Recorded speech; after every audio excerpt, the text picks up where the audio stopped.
ఇప్పుడు ముందుగా మేము ముఖ్యమంత్రి గారిని సన్మానం చేస్తాము.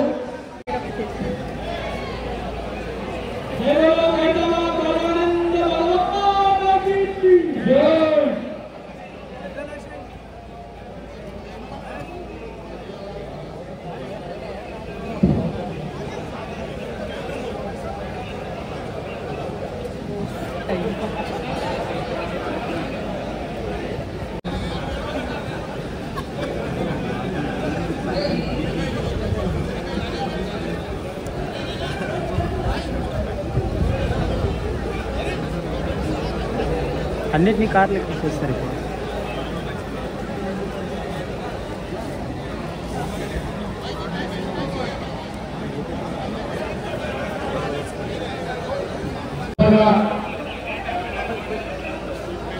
హైదరాబాద్ గణేష్ ఉత్సవ సమితి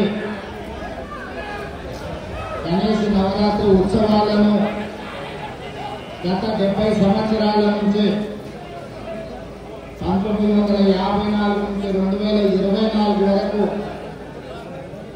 దేశం దృష్టినంతా ఆకర్షించే విధంగా గణేష్ నవరాత్రి ఉత్సవాలు నిర్వహించి హైదరాబాద్ ఉత్సవాలను నిర్వహించడంలోనే దేశంలో గొప్ప గుర్తింపు గౌరవాన్ని పొందడం మనందరికీ తెలంగాణ రాష్ట్రానికి గర్వకారణం. ఈ గణేష్ నవరాత్రి ఉత్సవాలు నిష్ఠతో భక్తి శ్రద్ధలతో నిర్వహించడం ద్వారా ఈ తెలంగాణ రాష్ట్రంలో శాంతి మత సామరస్యం పాడి పంటలు ప్రశాంతమైన వాతావరణంలో దేవుడి ఆశీర్వాదంతో మన రాష్ట్రం ముందడుగు వేస్తుంది. ప్రభుత్వము గణేష్ ఉత్సవాలను ప్రతిష్టాత్మకంగా తీసుకొని గణేష్ ఉత్సవ సమితి నాయకులందరినీ నిర్వాహకులందరినీ కూడా సచివాలయానికి ఆహ్వానించి అందులో ముఖ్యంగా హైదరాబాద్ గణేష్ ఉత్సవ సమితి నిర్వాహకులను కూడా రాష్ట్ర ప్రభుత్వం అధికారికంగా సచివాలయానికి ఆహ్వానించి వాళ్ళ సమస్యలు తెలుసుకొని గొప్పగా ఈ ఉత్సవాలను నిర్వహించడానికి అన్ని రకాలుగా రాష్ట్ర ప్రభుత్వం సహకారం అందించడం జరిగింది. ఆ సందర్భంగా హైదరాబాద్ నగరంలో 1,40,000 విగ్రహాలను నవరాత్రి ఉత్సవాలకు నెలకొల్పుతున్నారు. ఈ 1,40,000 విగ్రహ ఈ ఆరాధన కార్యక్రమంలో ప్రభుత్వం వైపు నుంచి ఉచిత కరెంటు ఇవ్వాలి అని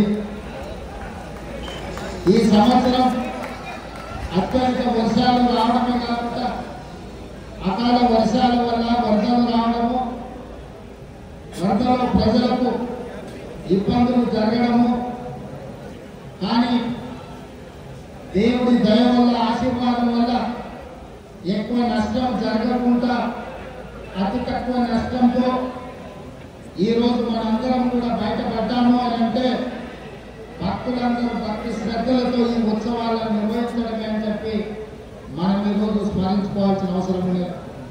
అందుకే ఈరోజు ఈ కార్యక్రమంలో దీపాదాస్ మున్షి గారు, పొన్నం ప్రభాకర్ గారు, మాజీ మంత్రివర్యులు దానం నాగేంద్ర గారు, మిత్రులు అనిల్ కుమార్ యాదవ్ గారు రాజ్యసభ సభ్యులు, అదేవిధంగా డాక్టర్ రోహిత్ రెడ్డి గారు, విజయారెడ్డి గారు, మాజీ శాసనసభ్యులు పెద్దలు చింతల రామచంద్రారెడ్డి గారు, గచ్చల నగేష్ గారు, ఇతర ముఖ్యులు, గణేష్ ఉత్సవ సమితి నిర్వాహకులందరూ ఈ కార్యక్రమంలో పాల్గొని మొదటి రోజు ఈ పూజా కార్యక్రమాన్ని ప్రారంభించడం ద్వారా తెలంగాణ నలుమూలల గణేష్ ఉత్సవాలను గొప్పగా నిర్వహించుకోవడానికి మీరందరూ ఆదర్శంగా నిలబడ్డందుకు మిమ్మల్ని అందరినీ మనస్ఫూర్తిగా అభినందిస్తూ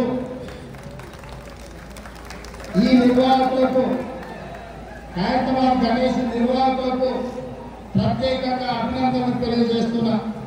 1954 నుంచి ఈనాటి వరకు కీర్తిశేషుడు పి. జనార్దన్ రెడ్డి గారు ఉన్నప్పుడు ఇప్పుడు గొప్పగా ఈ ఉత్సవాలను నిర్వహించి దేశంలోనే ఖైరతాబాద్ గణేష్ నిర్వహణ ఒక ఆదర్శంగా నిలబడ్డది. ఇంకా ఈ సాంప్రదాయం కొనసాగాలి. పోయిన సంవత్సరం కూడా ఉత్సవాలకు నేను ఇక్కడికి రావడం జరిగింది. ఆనాడు పార్టీ అధ్యక్షుడిగా, ఈనాడు తెలంగాణ రాష్ట్ర ముఖ్యమంత్రిగా ఈ ఆహ్వానం మేరకు మొదటి రోజు ఇక్కడికి రావడం జరిగింది. భవిష్యత్తులో కూడా తప్పకుండా నిర్వాహకులు ఎప్పుడు ఆహ్వానించినా హాజరై ఈ ఉత్సవాలలో పాల్గొనడానికి మా ప్రభుత్వం సిద్ధంగా ఉందని తెలియజేస్తూ మీ అందరి దగ్గర సెలవు తీసుకుంటున్న ధన్యవాదాలు మిత్రులారా. Thank you sir. ఇప్పుడు కృష్ణ